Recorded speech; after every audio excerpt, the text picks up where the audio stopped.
بسم الله الرحمن الرحيم.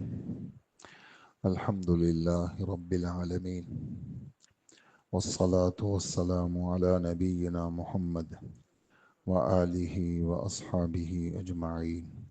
اما بعد، اللہ پاک کی توفیق سے آج پہلا دن تھا اور سوا پارہ کی تلاوت کی گئی. دوسرے پارے کا ربع ایک پاؤ پڑھا گیا. سورہ بقرہ، سورہ فاتحہ تو ہم آپ جانتے ہیں، قرآن پاک کے شروع میں اس کو رکھا گیا ہے، اور پوری صورت جو نازل ہوئی ہے قرآن پاک کے اندر وہ سورہ فاتحہ ہے. قرآن پاک کی تلاوت کے آداب میں ایک تو باوضو قرآن پاک کی تلاوت کی جائے. بغیر وضو قرآن پاک کو ہاتھ لگانا ناجائز ہے، اور کوئی رومال یا کوئی ایسی چیز ہو بیچ میں حائل ہو تو بغیر وضو ہاتھ لگا سکتے ہیں، بغیر وضو تلاوت کر سکتے ہیں. لیکن حالت جنابت میں جب غسل فرض ہو تو پھر اس کی تلاوت ناجائز ہے جب تک پاک نہ ہو جائے. اور تلاوت کے شروع میں اعوذ باللہ من الشیطان الرجیم یہ پڑھا جائے، اس لیے کہ قرآن پاک 14ویں پارے میں فَإِذَا قَرَأْتَ الْقُرْآنَ فَاسْتَعِذْ بِاللَّهِ مِنَ الشَّيْطَانِ الرَّجِيمِ، جب آپ قرآن کی تلاوت شروع کریں تو اعوذ باللہ من الشیطان الرجیم پڑھیں. قرآن پاک کے شروع میں، ہر سورت کے شروع میں جو بسم اللہ الرحمن الرحیم لکھا ہوا ہے، یہ الگ آیت ہے جو اللہ نے اتاری ہے. یہ الگ آیت ہے جو اللہ نے اتاری ہے، اور ہر سورت میں اس کو شروع میں برکت کے لیے لکھا جاتا ہے، اور دو سورتوں کے درمیان فاصلے کے لیے لکھی گئی ہے. کسی بھی سورت کا جز نہیں ہے بسم اللہ، سوائے سورہ نمل 19ویں پارے میں، وہاں پر بسم اللہ الرحمن الرحیم بیچ میں ہے اور وہ اس سورت کا جز ہے. اس کے علاوہ جو بسم اللہ پورے قرآن میں ہمیں نظر آتی ہے وہ سورت کا جز نہیں ہے بلکہ برکت کے لیے اور دو سورتوں کے درمیان فاصلہ کے لیے بسم اللہ کو لکھا جاتا ہے. اسی طرح قرآن پاک چاروں کتابوں میں افضل کتاب ہے. یہ ہمارا مضمون فجر کا ہے، اور رمضان المبارک میں اس کو صبح فجر میں ایمان کے ساتھ بیان کیا جاتا ہے. لیکن چونکہ آج ہم تفسیر شروع کر رہے ہیں تو یہ بات ہم پیش کریں گے کہ قرآن پاک جس شکل میں ہمارے سامنے موجود ہے، قرآن پاک جس شکل میں ہمارے سامنے موجود ہے اسی شکل میں لوح محفوظ میں موجود ہے. لوح محفوظ اللہ پاک کے پاس ایک تختی ہے، وہاں اس میں اولین اور آخرین، ماضی، حال، مستقبل، سارے علوم اللہ پاک نے اس میں اتارے ہیں، اور قرآن پاک بھی لوح محفوظ میں ہے. اس کا ذکر سورہ بروج میں ہے، جو 30ویں پارے کی آیت ہے، سورت ہے. اس کے آخر میں ہمارے رب فرماتے ہیں بل هو قرآن مجید فی لوح محفوظ. یہ قرآن پاک بزرگ کتاب ہے، مجید مانے بزرگ کتاب ہے، اور یہ کہاں ہے؟ یہ لوح محفوظ میں ہے. اچھا، لوح محفوظ سے یہ قرآن پاک پورا کا پورا آسمان دنیا پہ نازل ہوا شب قدر میں. لوح محفوظ سے پورا کا پورا قرآن نازل ہوا شب قدر میں آسمان دنیا پہ، اور اس کا ذکر انا انزلناہ فی لیلۃ القدر، ہم نے اس قرآن پاک کو شب قدر میں نازل کیا. تو یہ وہ والا اتارنا مراد ہے، شب قدر وہ والا اتارنا مراد ہے. پھر 23 سال کے عرصے میں تھوڑا تھوڑا کر کے اللہ پاک نے موقع بموقع قرآن پاک کو نازل فرمایا، اور چونکہ اس قرآن پاک کے نزول کے ساتھ جبرائیل علیہ السلام کا آنا لازم تھا، اس لیے کہ جبرائیل علیہ السلام ہی قرآن پاک کے امین ہیں، اللہ پاک کے پاس سے لانے والے ہیں حضور صلی اللہ علیہ وسلم کے پاس۔ اور جبرائیل علیہ السلام 23 سال کے عرصے میں ہر دفعہ میں حضور صلی اللہ علیہ وسلم پر قرآن پاک لے کے آئے، تو جبرائیل ایک تو خود قرآن پاک کی برکت، ایک اس بابرکت فرشتے کی برکت، اس لیے کہ جب اللہ کے رسول دنیا سے چلے گئے تو جبرائیل علیہ السلام کا آنا بھی بند ہو گیا، صرف شب قدر میں آتے ہیں۔ تنزل الملائکہ والروح فیہا بإذن ربہم من کل امر، اس رات میں شب قدر میں فرشتے بھی آتے ہیں اور جبرائیل بھی آتے ہیں، اس کے علاوہ جبرائیل زمین پہ نہیں آتے۔ زمین پر تو جبرائیل 23 سال کے عرصے میں وہ اترے اور بار بار اترے، تو قرآن پاک کے ساتھ 23 سالہ تک جبرائیل علیہ السلام کا اترنا اور حضور صلی اللہ علیہ وآلہ وسلم پر 23 سالہ عرصے میں قرآن پاک کی تکمیل ہوئی۔ پھر یہ جو قرآن پاک کی ترتیب ہے، یہ حضور صلی اللہ علیہ وآلہ وسلم کے حکم سے یہ ترتیب مقرر ہوئی ہے۔ یہ جو ترتیب ہمارے آپ کی اتری ایسی نہیں ہے۔ قرآن پاک اقرا بسم ربک الذی پہلا اترا، وہ آخری سپارے میں ہے۔ دوسری وحی یا ایہا المدثر نازل ہوئی، وہ بھی 29ویں پارے میں ہے۔ لیکن یہ جو ترتیب ہمارے سامنے ہے، یہ حضور صلی اللہ علیہ وآلہ وسلم کے حکم سے مقرر ہوئی۔ اس ترتیب کو کہتے ہیں ترتیب توقیفی۔ کیا کہتے ہیں؟ ہاں، وقف یوقف توقیف مانے اللہ پاک کی طرف سے حضور کو بتائی گئی، اور اللہ کے رسول صلی اللہ علیہ وسلم نے جب قرآن پاک کو لکھوایا تو پھر جو لکھنے والے صحابی تھے ان کو یہ فرماتے تھے کہ یہ آیت فلانی صورت میں فلانی جگہ رکھ دو، اور اس صورت کو اس سے پہلے رکھو، اس صورت کو اس کے بعد رکھو۔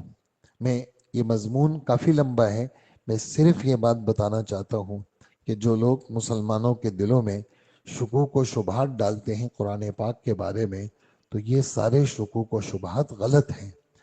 قرآن پاک جس شکل میں ہمارے سامنے موجود ہے، اسی شکل میں لوح محفوظ میں ہے۔ قرآن پاک جس شکل میں ہمارے سامنے موجود ہے، یہ حضور صلی اللہ علیہ وآلہ وسلم کی مقرر کردہ ترتیب ہے، اور یہ مقرر کردہ ترتیب اللہ نے حضور کو بتائی، اور حضور صلی اللہ علیہ وسلم نے اس کو اسی طرح مرتب کیا۔ خیر، پہلی صورت اس میں جو اس ترتیب میں ہے وہ سورہ فاتحہ ہے۔ یہ پورے قرآن پاک کا متن ہے، اور پورا قرآن پاک اس سورہ فاتحہ کی تشریح ہے۔ اور سورہ فاتحہ میں پورے قرآن میں 3 مضامین ہیں۔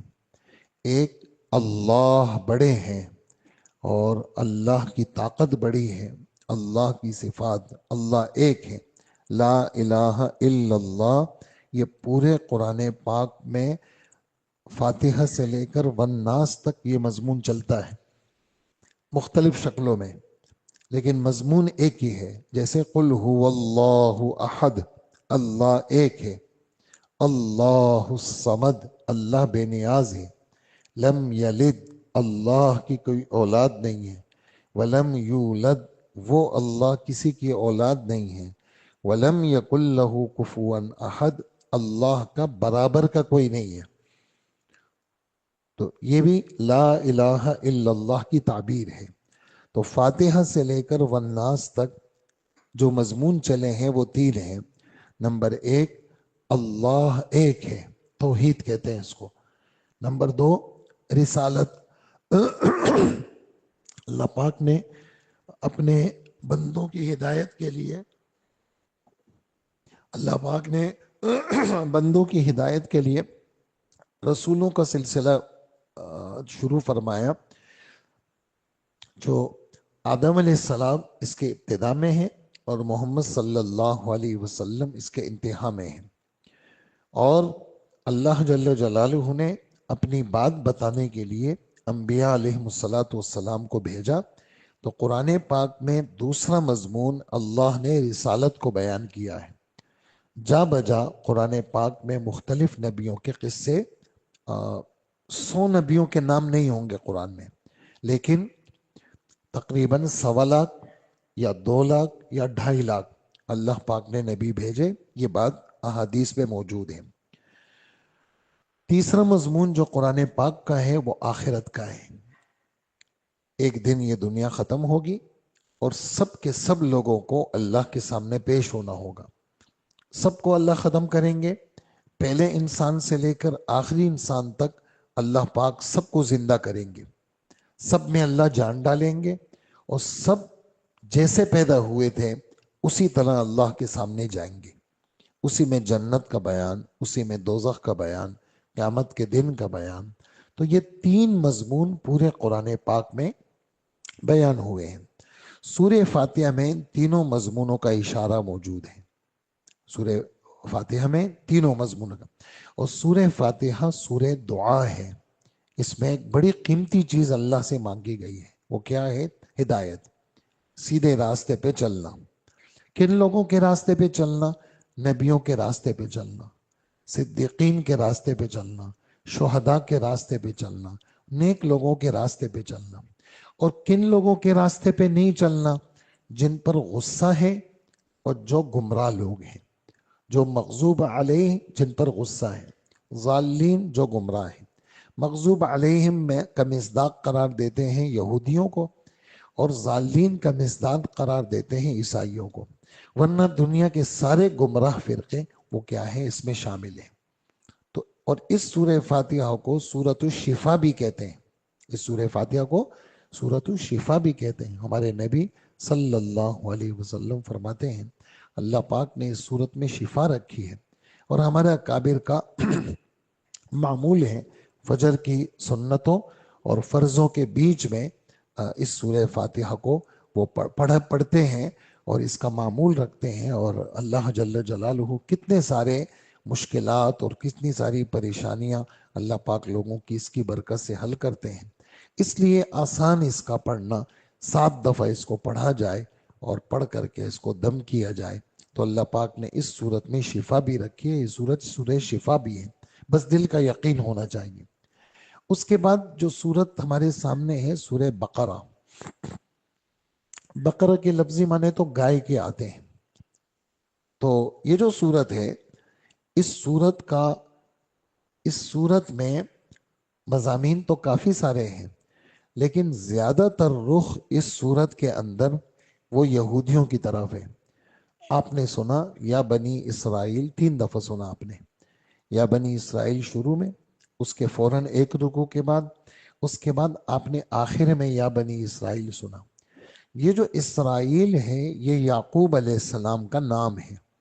یعقوب علیہ السلام کا ایک نام یعقوب ہے اور ایک نام اسرائیل ہے۔ حضرت یعقوب علیہ السلام کی 2 بیویاں تھیں، ایک بیوی سے 10 بیٹے تھے اور ایک بیوی سے 2 بیٹے تھے۔ یہ 12 بیٹوں کے 12 قبیلے چلے، ان کی اولاد کو بنی اسرائیل کہتے ہیں، اور وہی اپنے آپ کو یہودی کہتے ہیں۔ یہ جو یہودی کا لفظ ہے نا، یہود، یہ بڑا اچھا لفظ ہے۔ یہ یہود اس کے معنی آتے ہیں توبہ کرنے والے۔ انا ہدنا الیک، ہم آپ کے دربار میں توبہ کرتے ہیں۔ لیکن چونکہ ایک خاص قسم کی قوم کا نام پڑ گیا ہے جو کہ پرلے درجے کے خطرناک اور نبیوں کے قاتل اور نیک لوگوں کے قاتل اور دین کے دشمن، اس وجہ سے یہودی ایک خاص فرقے کا نام پڑ گیا ہے، ورنہ اپنے معنی کے اعتبار سے یہ یہودی بہت اچھا ترجمہ ہے اس کا، لیکن چونکہ ایک خاص جماعت کا نام ہے، ایک خاص مذہب کا اور اس کا نام ہے، اس لیے ہم اپنے بچوں کا یا کسی کا نام یہودی نہیں رکھ سکتے، ورنہ اس کا ترجمہ اگر لفظی ترجمہ آپ ڈکشنری میں دیکھیں گے تو بہت اچھا ترجمہ ہے۔ تو اس صورت میں زیادہ تر جو خطاب ہے وہ یہودیوں کی طرف ہے۔ خیر، یہ جو صورت ہے اس کے شروع میں الف لام میم آیا ہے، پورے قرآن میں آئے گا، آپ سنتے رہیں گے اور سنتے بھی ہیں ماشاءاللہ، پڑھتے بھی ہیں، اس کو کہتے ہیں حروف مقطعات۔ یہ جو الف لام میم کاف ہا یا عین صاد قاف، یہ جو حروف ہیں اس کا اصلی مطلب اللہ کے سوا کوئی نہیں جانتا۔ قرآن پاک میں اس قسم کے حروف کو متشابہات کہتے ہیں۔ متشابہات کی دو قسمیں ہیں، ایک وہ جس کا لفظی مطلب آتا ہی نہیں ہے کسی کو، جیسے یہ حروف ہیں، اور ایک وہ جملے ہیں جس کا لفظی ترجمہ تو معلوم ہے لیکن اس کا مراد اللہ کے لیے لینا وہ ٹھیک نہیں ہے۔ مثال کے طور پر لفظی ترجمہ ہے اللہ کا ہاتھ ان کے ہاتھوں کے اوپر ہے، قرآن کی آیت ہے، یہ بھی متشابہات ہے۔ کیوں؟ اس لیے کہ اللہ پاک بدن سے پاک ہے، اللہ پاک جگہ سے پاک ہے، اللہ جل جلالہ کے لیے ہم بدن ثابت نہیں کر سکتے، تو اس لیے اس طرح کے حروف جس کا ترجمہ تو معلوم ہے لیکن وہ اللہ کے لیے مراد لینا ٹھیک نہیں ہے، تو اس کو بھی متشابہات کہتے ہیں۔ تو اس لیے اس طرح کے الفاظ کا مطلب ہمارے اکابر علماء کہتے ہیں وہ اللہ کے حوالے کریں گے، اللہ ہی اس کا مطلب جانتے ہیں، جو اللہ کی مراد ہے بس وہی ہے، ہم اس کا ترجمہ نہیں کر سکتے، اور ہمیں منع کیا گیا ہے کہ ان حروف کے ترجمے کرنا، اس کے کھود کھرید میں پڑھنا منع فرمایا ہے۔ حضرت عائشہ رضی اللہ تعالی عنہ کی روایت ہے کہ جناب رسول اللہ صلی اللہ علیہ وسلم نے فرمایا، عائشہ جب تم بعض لوگوں کو دیکھو کہ وہ ایسے حروف کا ترجمہ جس کا ترجمہ کرنے سے منع کیا ہے، جب تم دیکھو کہ لوگ ایسے حروف کے پیچھے پڑتے ہیں، یہی وہ لوگ ہیں جن کے دلوں میں ٹیڑھا پن ہے، لہٰذا ایسے لوگوں سے بچ کے رہنا چاہیے جو لوگ اللہ کی منع کی ہوئی چیزوں کے پیچھے پڑتے ہیں۔ خیر، تو یہ الف لام میم اس کا مطلب اللہ کو معلوم ہے۔ تو یہ جو صورت ہے اس میں قرآن پاک کا برحق ہونا، ایمان والوں کی صفات، پہلی صفت بن دیکھے خدا کی باتوں کو مانتے ہیں، دوسری صفت نمازوں کا اہتمام کرتے ہیں، تیسری صفت ہم نے جو ان کو رزق دیا ہے وہ خرچ کرتے ہیں، چوتھی صفت آسمان سے جو کچھ اترا ہے تورات انجیل زبور قرآن سب پہ ایمان لاتے ہیں، اور پانچویں صفت آخرت پر یقین رکھتے ہیں، اور یہی لوگ ہدایت پر ہیں۔ اس کے بعد خالص کافروں کو بیان کیا جو بالکل خدا کو نہیں مانتے اور خدا کے ساتھ غیروں کو شریک کرتے ہیں، اور پھر اس کے بعد منافقوں کا ذکر کیا 13 آیتوں میں۔ منافق کس کو کہتے ہیں؟ دل سے کافر، زبان سے کلمہ پڑھنے والے، ایسوں کو اللہ پاک نے بیان کیا، اور قیامت تک ایسے لوگ رہیں گے۔ اور کیوں بیان کیا ہمارے رب نے؟ ہم آپ کو سبق دینے کے لیے کہ دیکھنا، خالص کافر بھی نہیں بننا اور مکس کافر بھی نہیں بننا، بلکہ خالص مومن بننا۔ تو یہ ہمیں سنایا کہ دیکھو اپنے ایمان کی حفاظت کرنا، اور پھر منافقوں کے بعد ہمارے رب نے خوب کھول کر کے اپنی بڑائی اور عظمت کو بیان کیا، جنت کو بیان کیا، اور اللہ جل جلالہ نے آخرت کو بیان کیا۔ پھر انسان کو میں نے خلیفہ بنایا کہ پوری دنیا کے اندر دین کے زندہ کرنے کا ذمہ دار ہم نے اس انسان کو بنایا ہے۔ پھر اس میں حضرت آدم علیہ السلام کا ذکر آیا، اور سب فرشتوں کو کہا سجدہ کرو، تو چونکہ شیطان بڑا عبادت گزار تھا اور اس وقت شیطان نہیں بنا تھا اور جنات میں سے تھا، اور اللہ پاک کو اس کی عبادت قبول ہو گئی تھی، اس کو بھی الگ سے حکم دیا کہ آدم کو سجدہ کرو۔ اس نے کہا کہ میں تو آگ سے بنا ہوں اور یہ مٹی سے بنا ہے، میں اس کو سجدہ نہیں کر سکتا۔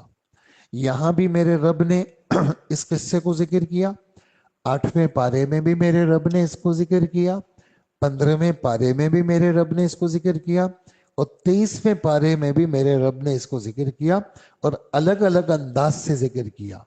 15ویں پارے میں 2 جگہ ذکر کیا اور الگ الگ انداز سے ذکر کیا کہ دیکھو اصل تو اللہ کا حکم ماننا ہے، اس حکم میں وجوہات تلاش نہیں کرنی چاہیے، اس کا ریزن کیا ہے، اس کا وجہ کیا ہے، اس کے سبب کیا ہے، نہیں بھئی حکم ہے، ہم تو لکیر کے فقیر ہیں، حکم پورا کریں گے۔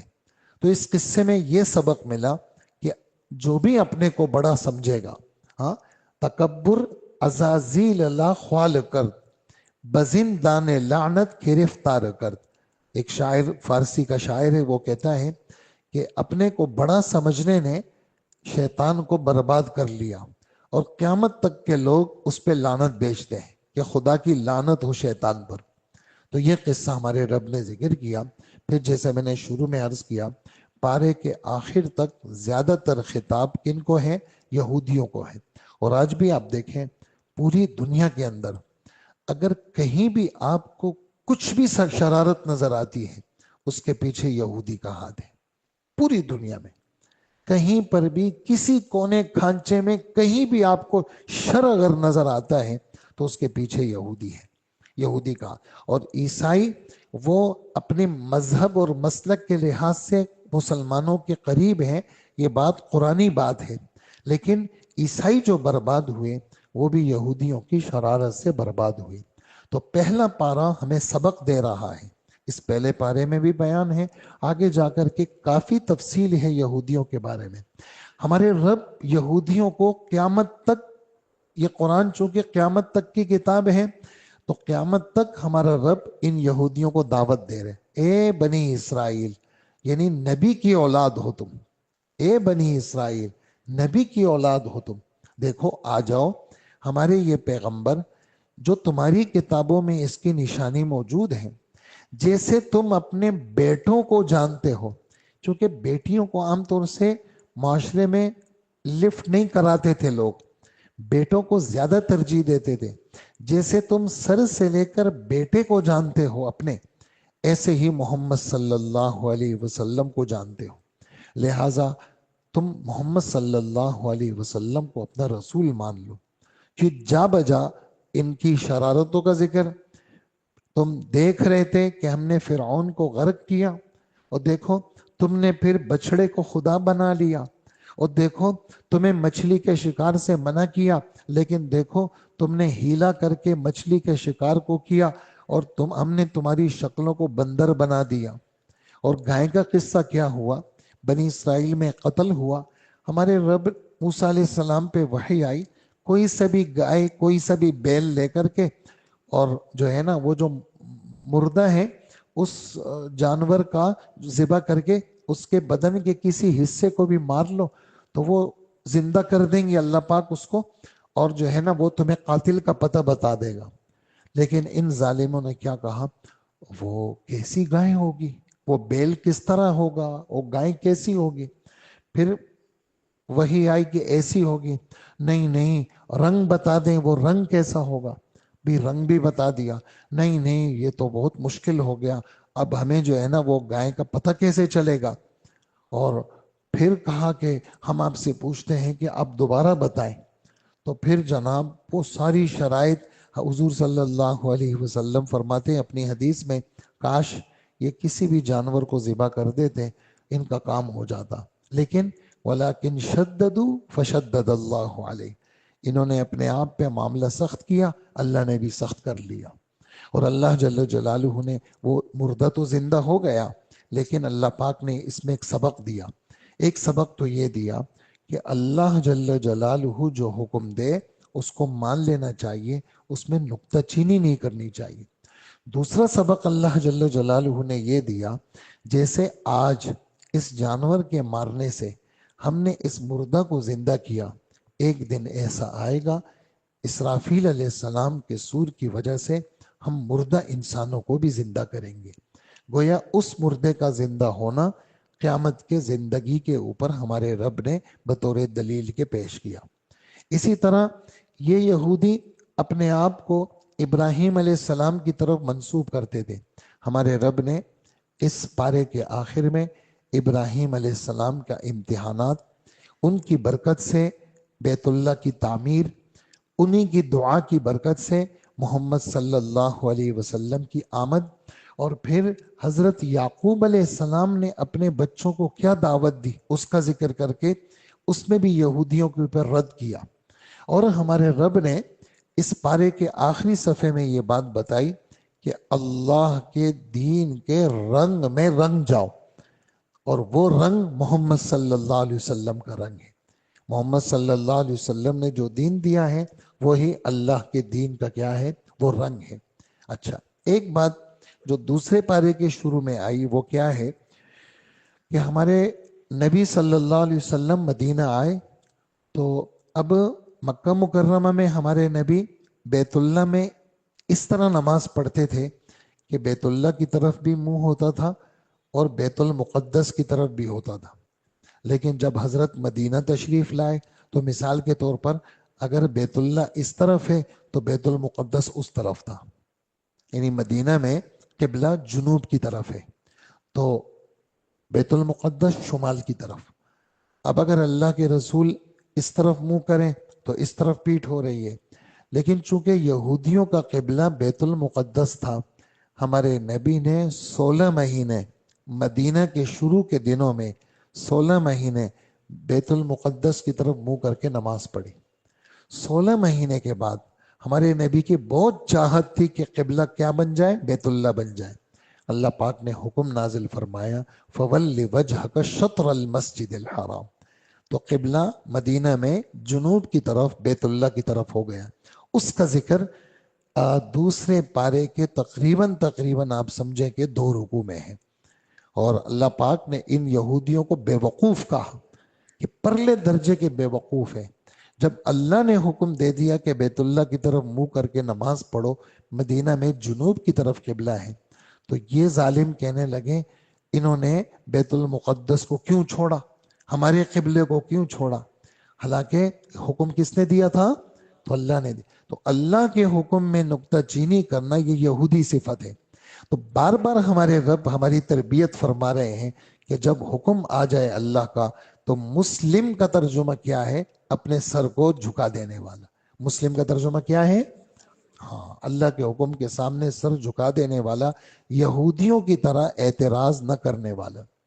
اسی طرح یہ صورت چونکہ احکامات بھی بیان کرتی ہے، وہ اللہ نے چاہا ہم کل بیان کریں گے. تو اس صورت میں مسلمانوں کو ترغیب ہے جب کبھی کوئی مصیبت آ جائے تو ایک تو مصیبت پہ صبر کرو اور ایک نماز پڑھ کے اللہ سے مدد مانگو. ہمارے نبی حضرت محمد صلی اللہ علیہ وسلم کے بارے میں آتا ہے انہو اذا حزبہ امر بادر بالصلاۃ، حضرت جی پر جب کوئی کسی قسم کا کوئی حال آتا حضرت وضو فرماتے اور فوراً نماز کی طرف متوجہ فرماتے. تو ہمیں بھی ترغیب ہے، کوئی مسئلہ آ جائے، دنیا مسئلوں کی جگہ ہے، بیماریاں ہیں، کاروباری پریشانیاں، تکلیف، خود بدن کی پریشانیاں، دل کا غم، بے قراری، بے چینی، ملکی حالات، تو کوئی بھی مسئلہ آئے آپ کے دل دماغ کو پریشان کرے، پہلے پارے میں بھی اور دوسرے پارے میں بھی نماز کے ذریعے سے اللہ سے مدد مانگو. اور دیکھو یہ دنیا امتحان کی جگہ ہے. کبھی ہم تم سے پیسہ لے لیں گے، کبھی ہم تم پہ خوف ڈال دیں گے، کبھی ہم تم پہ بیماری ڈال دیں گے، کبھی ہم تمہاری میں سے کسی کی جان لے لیں گے، لیکن تم نے ہمیں نہیں چھوڑنا، تم نے تو ہم سے جڑنا ہے.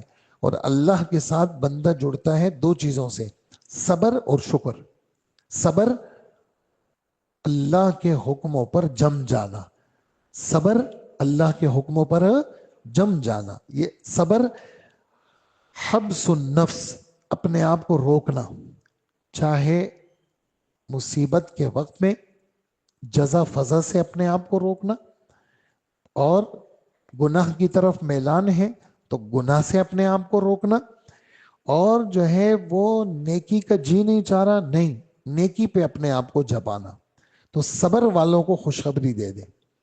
اور صبر والوں پہ جب کسی پہ مصیبت آتی ایمان والوں پہ، ان کا زبان پہ کیا جملہ ہوتا ہے؟ انا للہ. کیا ترجمہ ہے اس کا؟ بے شک ہم سب اللہ کی ملکیت ہے. کیا ترجمہ ہے؟ اور ہم سب کو اللہ کے پاس جانا ہے.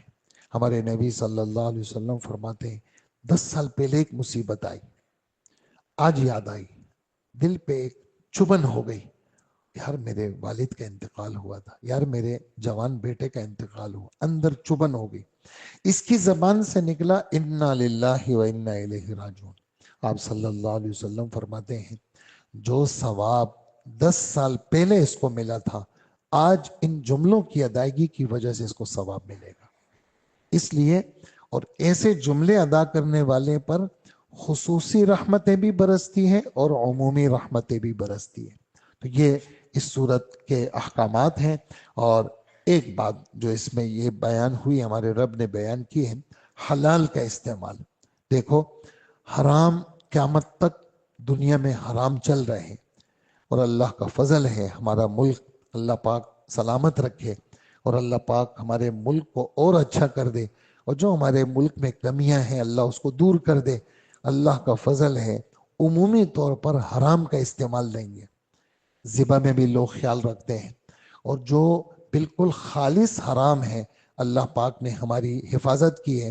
ورنہ ایسے ایسے ممالک ہیں، ہمارے ایک دوست کہنے لگے کہ میں ہانگ کانگ گیا تھا اور آفس کے کسی کام سے، کہا میں جب وہاں گلیوں میں جاتا تھا تو مجھے سانس لینا مشکل ہوتا تھا، اس لیے کہ کتے بلیاں یہ چیزیں، وہ بندر اس قسم کی چیزیں وہ پکاتے ہیں اور کھاتے ہیں، اور بندروں کے مغز کھاتے ہیں اور کتوں کے مغز کھاتے ہیں.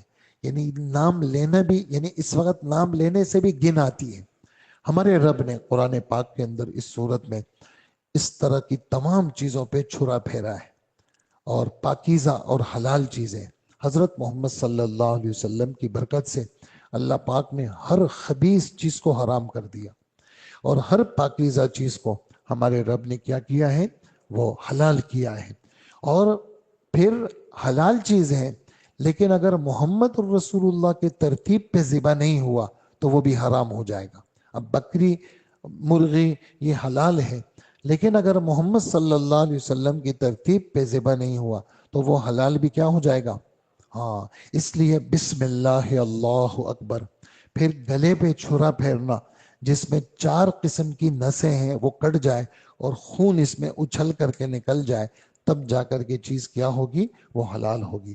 اور خنزیر، یہ والی آیت یہاں بھی ہے، یہ والی آیت 14ویں پارے میں بھی ہے، یہ والی آیت 8ویں پارے میں بھی ہے کہ ہمارے رب نے خنزیر تمائیں تمام اس کے اجزاء کے، اس کے بال ہیں، اس کی کھال ہے، اس کی ہڈیاں ہیں، اس کی چربیاں ہیں، اس کی سب چیزیں نجس العین ہیں.